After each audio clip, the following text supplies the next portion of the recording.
Magandang umaga po at live mula dito sa Pag-asa Weather Forecasting Center. Narito na ang lagay ng ating panahon ngayong araw nga ng Martes, March 11, 2025. At sa ating latest satellite images, makikita po natin na yung easterlies o yung hangin nagmumula sa karagatang Pasipiko ang siyang nakakaapekto ngayon sa ating bansa. Tuloy na nga humina itong amihan, bagamat inaasahan pa rin natin na next week posibleng magkaroon pa ng mga huling bugso ng northeast monsoon o amihan. Kumpara nga nitong mga nakaraang araw, mas nabawasan yung mga kaulapan dito sa ating bansa. Kaya generally, fair weather sa malaking bahagi ng ating kapuluan, maliban na lamang sa mga usual natin na mga isolated o pulupulong mga pag-ulan, pagkidlat, pagkulog, mga isolated rain showers and thunderstorms. Samantala, malaki naman yung chance ng mga pag-ulan sa bahagi ng Aurora at Quezon, dulot ng easterlies. Posible po yung mga katamtaman, hanggang sa kung minsan ay malalakas sa mga pag-ulan, kaya iba yung pag-iingat sa mga potensyal na mga flash floods at landslides. Samantala, wala tayong minomonitor na anumang bagyo sa loob at labas ng Philippine Area of Responsibility. Muli po, ang yung buwan ng Marso ay isa sa mga buwan sa taon na kakaunti lang yung mga nabubuong bagyo o pumapasok din sa loob ng Philippine Area of Responsibility. Ngayong araw nga dito sa Luzon, inaasahan natin ang mas malaking tsansa ng mga pag-ulan sa bahagi ng Aurora at Quezon, habang ang nalalabing bahagi ng Luzon ay makararanas ng mga isolated o pulupulong pag-ulan, pagkidlat, pagkulog. Posible pa rin ang medyo maulap na panahon, lalo na sa pagdating sa hapon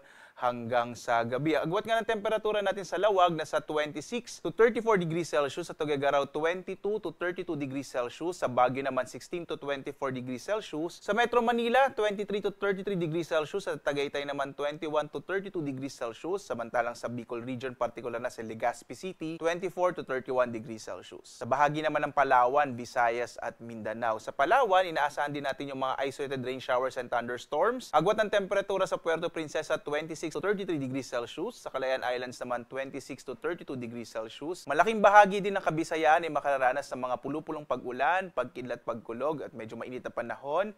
Agwat ang temperatura sa Iloilo City 25 to 32 degrees Celsius.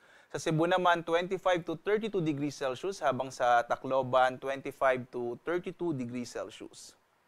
Malaking bahagi rin ng Mindanao ay makararanas ng mga pulupulong pag-ulan, pagkidlat, pagkulog. Medyo mainit na panahon din ang mararanasan. Agwat ang temperatura sa Zamboanga City 24 to 34 degrees Celsius. Sa Cagayan de Oro naman 25 to 31 degrees Celsius. Habang sa Metro Davao 24 to 32 degrees Celsius.